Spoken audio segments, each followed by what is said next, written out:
In today's video, I'm going to teach you how to log into Bankwest online banking account 2025 step by step. First, open your preferred web browser and head to the official Bankwest website.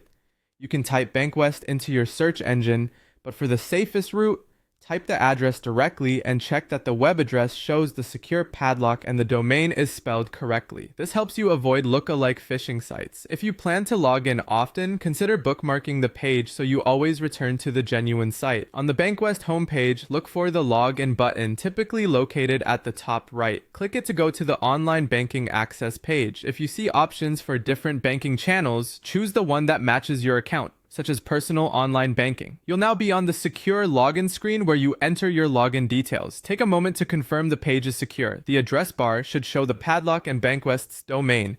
Make sure you're on a private, trusted network, especially when handling financial information. Start by entering your personal access number, often referred to as your PAN.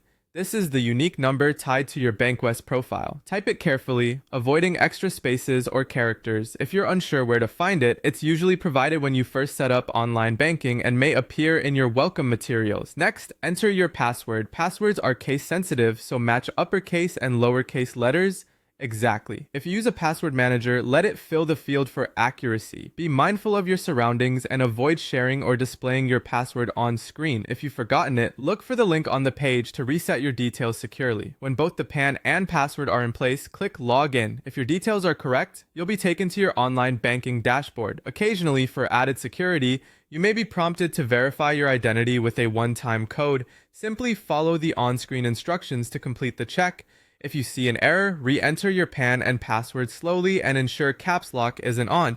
That's the full process. After you finish your banking, remember to log out, close the browser tab, and avoid saving credentials on shared devices. Thanks for watching, and I hope this helped you sign in quickly and safely.